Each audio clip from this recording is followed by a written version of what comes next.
Hey Waffle Gang, I do hope you're well. My name is Mark and today we're checking out some more Reddit stories, and if you do love a Reddit story, why not consider hitting a like, subscribe, maybe that notification bell too, and let's crack on with today's first story. Much love guys. Now today's first story comes from our very own subreddit r/Mark Narrations. Don't forget to share your stories over there. It's from Brave Company 2867 and says, am I the arsehole for not telling my roommates and sisters? I am the owner. I, 33 female, bought my home right before the pandemic. The world shut down and I shut into my remote work with the solitude and comfort of a natural introvert. The house was extra large and I only really could afford it because the family selling was in need of a quick sell. The house had a finished attic and basement, which were easily converted into not so mini apartments. The basement has its own entry point and also connects into the main house. There are 4 bedrooms, 2 baths, and the master room has a walk-in closet. During the pandemic, my sisters both were hit hard and quickly needed to downsize as their own roommates moved back home. My sisters, 25 female and 27 female, and I don't have such a luxury, so I offered them rooms at below market rate and told them they needed to supply their own food. The rent was really to help with increase in bills. They were both still in school at the time, but also working. This arrangement gave them more breathing room financially.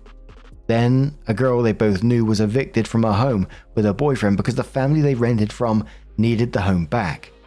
I offered the basement at near market rate, though still a little under as I felt bad and it is a basement apartment. After that, a friend of a friend heard about my arrangement and asked if there was any room left. I gave him the attic apartment for another near market rent. Rental agreements were drafted up for each person. I explained the basic rules, the rent, and how long they would have if rent was not received. I told them to read it and return it to me when signed. I left them each with their own copy. I collect the rent the first Saturday of the month. They leave the name blank on the checks for me to fill out, and I always thought it was because they were afraid of misspelling my stupidly unique name and having the check bounce as a result. Apparently not. The issue. I still have one free room in the main part of the house, but I use it as my office and it locks up. My friend knows my sisters and they got to chatting up while out together. They bumped into each other during a day out. My sisters mentioned the extra room, and my friend has a cousin, 18 female, who'll be starting college in our city, and asked if my landlord would rent it out to her. I brushed over the comment because I thought there was miscommunication and told her the room wasn't for rent as I use it for my at-home office. She asked if I was paying for the room and I told her, why would I pay for a room in a house I own? She got a little quiet, apologized for pushing and told me the struggle it had been to find a spot for her cousin. I told her all of my tenants are solid until December when renewals go out. I can offer her a spot if someone moves, but I stressed it was unlikely as everyone gets along, stays out of each other's business, and it works well for them. We dropped the topic. A few days ago, my sisters asked me how the talk went, and I said it was okay, but a cousin won't be moving in. They asked why, and I explained to them the situation above. They suggested I move my office to my bedroom or the main room and stop paying rent for an extra room to save costs. When I asked what they meant, they said, well, you do pay rent for the extra space, right? No. I then asked if they knew I was the landlord and they were floored. They never actually read the agreements they had been signing. They went off on me about how I should have told them and that they shouldn't have to be paying rent to family. I told them the rent was to cover their increase in bills. I wasn't going to house them for free when they made enough to cover a fair share of a shared expense. If they would rather full market rent on the rooms they were currently in, I could arrange that come renewal. By now, they could afford it with their jobs and having saved money on rent for 5 years. They called me an arsehole for holding rent above their heads. This then leaked to the tenants as they talked about the issue to their friends in the basement. While their rent is more than just for bills, it is not the market rent value I could get out of the space despite them each having income and no family to support. They came to me to ask that I lower the rent, as if being friends with my sisters was reason enough as I was the landlord and not somebody they didn't actually know. The deal they had no longer seemed in their favor apparently. I told them they had until December to decide if they wanted a renewal, because it was not going to be lowered. They're now acting like I am kicking them out.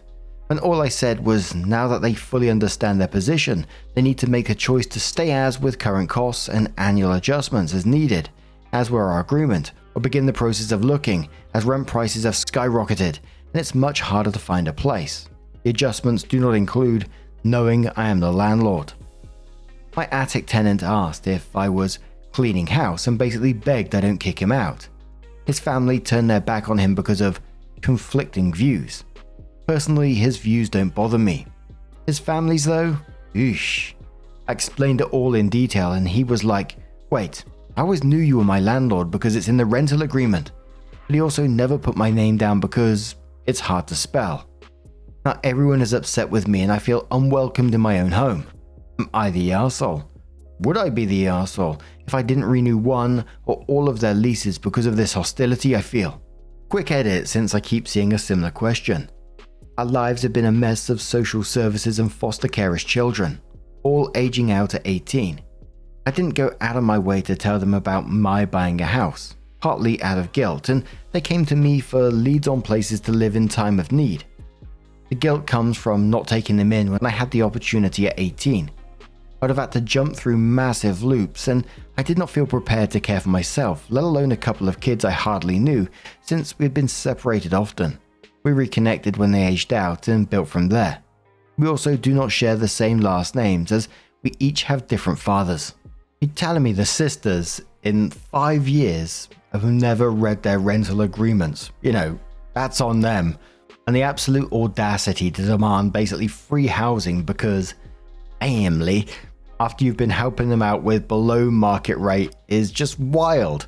You'd think even after finding out you'll be happy for your sister and just say, I appreciate you doing this for us, etc. Not demand lower rate afterwards. And then the other person coming up to you saying, oh, so you're not a stranger after all, and we deserve a better deal too. Cheeky bastards. And quite frankly, I wouldn't be comfortable having people around me after showing that kind of audacity. Why should you be helping them out? I know they're sisters, but to show that sort of audacity after you helping them out for so long anyway, it's just madness. Your house, your rules. And it'd be interesting to know what they do during the renewals. But Torlad says, people who fail to read contracts are not your problem. Definitely not the arsehole. Another commenter says, I love the family should be free sentiment. I'll ask them, you really believe that? That I should support you, pay your rent or leave? I'd even consider finding a reason to evict all of them right now. Okay, I'm not dealing with any of your stupidity. You're all being evicted. And start drawing up the papers. Another commenter says, not the arsehole. I would sit them all down and have a house meeting. I would say, I'm really hurt with how some of you have behaved since learning I own this house. Despite me never hiding the fact that I'm your landlord, it's not my fault none of you ever bothered to read your contract. I'm curious as why you were fine with paying this price when you thought the landlord was someone you didn't know. I've helped all of you out by giving you a place to stay. Some of you when you were desperate. A place I priced below market value. Now you think that just because you're related to me / friends with people who are related to me, that I shouldn't be charging you rent below market value for a room you use and have been able to save money because of the cheap rent. Here's your choices. 1. Realize I've been doing you a favor already, apologize for trying to take advantage of me, and keep your rooms at below market rate. 2. Keep making this uncomfortable and awkward and come December I not renew your lease. And you're welcome to pay a landlord. You don't know full market price, if not higher. Opie quoted a comment that said, did they ever meet a landlord? Why would you be handling all of the house affairs if you didn't own it? Your sisters and their friends are not very bright. Opie says, from my conversation with Mr. Attic, he said they framed it like I was something like an RA at a dorm, responsible for supervising the house. He thought it was odd but didn't want to rock the boat, so knew, and with little choice to go elsewhere. I think my sisters did the same with Mrs. Basement. The OP came in with their first update and said, hello everyone. I wanted to thank everybody for taking the time to read my last post and offer up their advice, comments, thoughts, and judgment. I took some of the advice given and I've taken the don't rent to family or friends again to heart. So I'm going to jump into the update. I'm going to try and break it down bit by bit before going into it all. Mr. Attic, I'm keeping him. I pulled him aside first and separately. I told him I would not be renewing the others' leases in December and asked if he would want to rent the basement for at market value. He turned it down, asking to keep the attic as he is comfortable there. I told him it would probably be in his best interest to let the others believe that this is a whole house clean out so he doesn't get caught in the crossfire. He agreed and went out of his way to turn his social media to private. He also sent me screenshots of a group chat he'd been added to. The group chat. My sisters and other pair of tenants started up a group chat to bitch about me being so uncompromising and greedy. They were coming up with ideas to not pay rent or to only pay in part. The basement tenants joked about one of them losing their job so they could ask for leniency since I was too stuck up to be kind to them about the rent.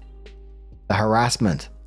My sisters and Mrs. Basement had told their friends and the families of Mrs. Basement about the rent, the lies, and my inability to consider outside perspective and need. I've had a steady stream of calls, DMs, texts, and posts directed at me since before I made my last post, which is what prompted me to post. I made my accounts private, disabled some of the messaging functions, and told the four of them to get this to stop before I got my lawyer involved. Spoiler, they didn't. So, after taking a night to think about it, I brought up the group together to have a discussion about the rent and situation. My sisters looked smugged and Mrs. Basement kept sharing knowing looks. I told them bluntly I was not going to renew leases in December because their actions, attitudes, and lack of consideration has made me feel unvalued, humiliated by their family, and unwelcome in my home. I told them if they found an apartment or place to go before December, I wouldn't charge them for breaking the lease, but if there's any damage anywhere, they would not get their security deposits back until the pricing out was settled. If there was more damage than their security deposit, they would be taken to court. I told him I was done being kind and understanding to people who thought so lowly of me. I also warned them that I could and would break the leases myself if I felt the need, in which case they would have 30 days. It was immediate chaos. A lot of yelling, insults, and cursing, even Mr. Attic, but he was yelling at the others for getting him kicked out when he didn't do anything. Air quotes. He made an epic show of storming up to the attic and slamming the door. He sent me laughing emojis and texted that he wasn't going to be able to keep a straight face a little later. I waited for them to stop yelling, and when they demanded what they would do, I set a stack of ads for apartments and houses for rent in the nearby area, and said they would have to start looking now. I told my sisters I would help pay for their moving truck, but told the basement tenants they would have to ask their families for help moving out. Mr. Basement picked up the stack of papers and his eyes went wide. He stared at me and asked if I was fucking serious. I told him the prices listed were not mine to judge, change, or deal with. I reminded him his current place was below market because I had a say in it. Market prices for one bedrooms in the area are well over $1,500 a month. If he wants near his work and close enough to walk to stores and things, he currently has a 2-bedroom for less than that. My sisters grabbed some of the papers and a 27-year-old started crying because she couldn't afford an apartment on her own. She told me about her student loans and credit card debt. I told her, too bad. I gave you a good deal out of kindness and you sent an army after me. I would have considered letting you stay if you hadn't have been so nasty. I told all of them they could probably swing a 2-bedroom between the 4 of them and got up and left.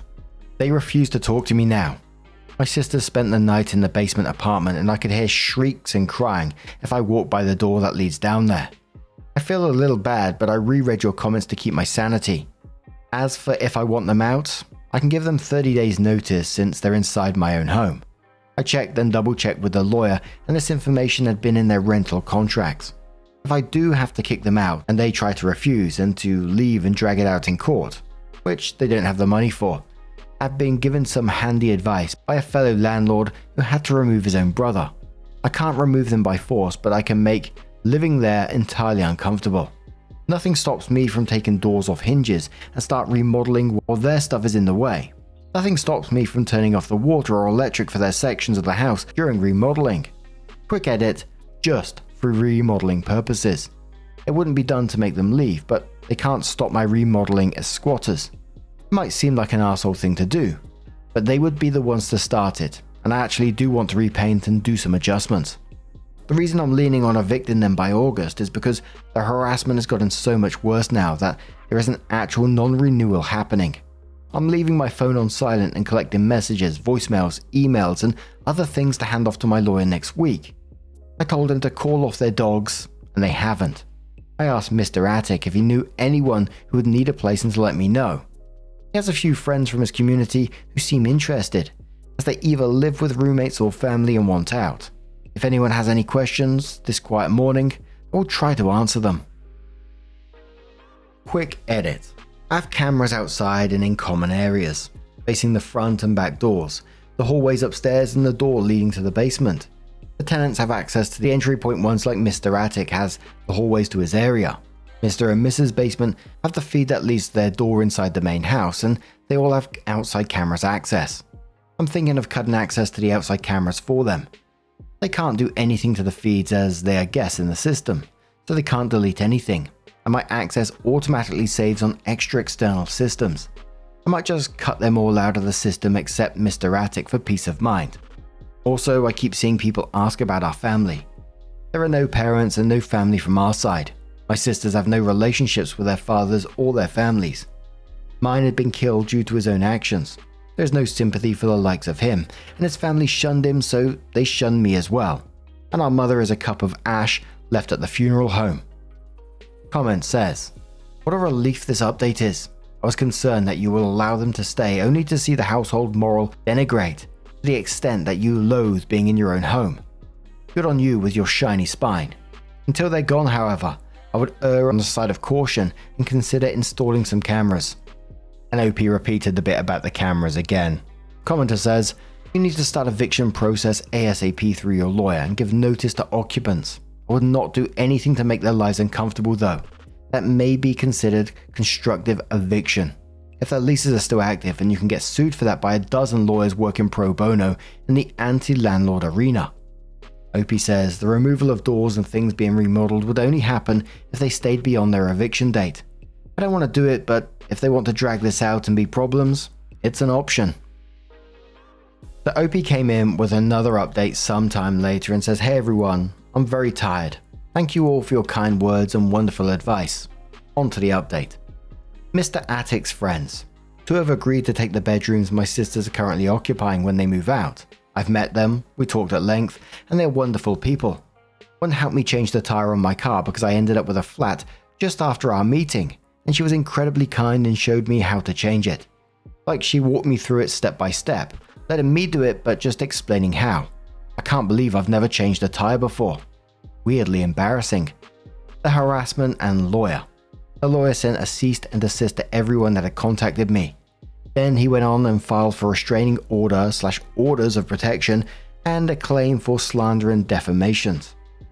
There were many posts with me tagged or with my name claiming I was an unfit landlord, a slumlord, a greedy bitch, a homewrecker, because I apparently came onto Mr. Basement. Lol. So funny because he is fugly and you couldn't pay me to touch that. And more. These things take time, but there was an almost immediate drop off of calls, messages, etc. Mr. and Mrs. Basement have been served their notice. They help spread lies and deception. They have ceased all communication with me, but they only have 30 days, and I have post-it notes on their porch reminding them every day how long they have. I've seen them starting to take smaller things out today, which is what prompted this update. Mrs. Basement can be heard crying a lot if I stand by the top of the stairs. I think they might be moving back in with their family, which is what they have been avoiding by moving into my basement. Her mother is toxic. Her father has a new wife who hates her, and Mr. Basement's family dislikes her enough to outright ignore her, or tell it to her face that she just isn't family, especially because she won't give her boyfriend a family. Spoiler, she can't have kids due to medical stuff, and they aren't even married. Group chat. I have screenshots of their group chat, courtesy of Mr. Attic, and there's a lot of evidence of them feeding lies to others, talking all about how they told this person this or that person that. Mr. Basement made a claim I came onto him, and his girlfriend went nuts. I think she doesn't know he lied about it, just to make it more believable to others. When he first made the claim, she blew up my phone and social media before dragging it to others. My sisters weren't surprised by my behavior. That stung. I've never done anything like that in the past. My sisters. They also have their notices. 25-year-old is already moving in with a couple of friends who think I am horseshit. They come every so often to help her move things, and they send me nasty looks or make loud, intentional comments for me to hear. She's been dumping my food into the trash and dumping it down the sink. I just got a mini fridge for my room, and she spends nights screaming at my locked door. I take my work to a local cafe, rather multiple ones, or library now, because she will just shriek anytime she thinks I'm working. I make it vary and don't go to the same place twice in a row. The 27-year-old has turned to begging for me to let her stay, as she can't afford to live on her own, and she has no one willing to take her. Her boy toy, didn't even know she had one, broke up with her when she got the cease and desist from the lawyer. He was one of the ones causing problems, but once the lawyer stepped in to bat, he bounced. According to Mr. Attic, he heard her telling someone something along the lines of, he could move in if he helped her get me to leave or back down because it's family property. She had been taking a call outside, and I caught proof on camera because he told when and where to look for it. Quick edit. My sisters are not moving in together because they each blame each other. They also blame the basement tenants while they blame my sisters. They all collectively blame me as well, since I'm just pure evil, but they think each of them pushed me to do it. Cameras. Only Mr. Attic still has access. The cameras were not part of the rental agreement, and everyone lost their damn minds when I took away the access. They tried covering them or adjusting them, but I warned them that they would be held liable for damage and anything else I could get if they did that again. Now, I get middle fingers and aggressive stances and stares into the cameras. I'm sure I'm missing things. I just can't sleep, and I'm swamped with getting them out, with work, and with trying to fill their places, and getting the basement redone before going back on the market. Commodore says to OP after this, good lord, who needs enemies, huh? Like they saw the rental prices, that they knew you were giving them a good deal and still blame you is ridiculous. Just selfish groupthink. I'd say they all have a lot of growing up to do. I think you are absolutely right to call a halt to it. Horrible way to live. Good luck. Commodore says, I'm reading it and it's hard to believe that they're in their upper 20s. All of the situation looks like child tantrums. Them lying on the floor reading because a candy wasn't bought, dumping good food into the bin and the sink. What the fuck? I wish for no further complications for the OP. The Commodore says, holy cow, these people are entitled and incredibly dumb for still piling on. Glad it's underway and congrats on learning to fix a flat. Hope the flat was not caused by your tenants from hell. That's a good point. OP did respond and said, I hadn't even thought of that. That makes me very uneasy. A bear says, I feel so bad for you. I'm surprised that your sisters are not moving to the same place together. Remind the 27-year-old that she had a good thing until she ruined it. She has no one but herself to thank for the situation. Put a calendar and keep a countdown on it. At least it's a visual that it's coming to an end. Gee bloody whiz, they had such a good thing going and all decided to ruin it. I get a feeling that Mr. Attic is quite enjoying the drama at the moment though. Sounds a bit like me. But I really hope that they do leave without too much further of a fight. I'm not sure, as some of the commenters were saying, the immaturity from them, it wouldn't surprise me if they did damage your tire after this. And that they might try some other further stupid shit. So we're certainly going to be keeping a further eye out for that. Keep us updated if you do get any more. But what do you guys make of this situation? Let us know your thoughts down in the comments below. Now, just a huge thank you for being here today, getting involved in the story. Your love, your support, your time, it always means the absolute world to me. So thank you so, so much. And hopefully I'll see you in the next one. Take care and much love.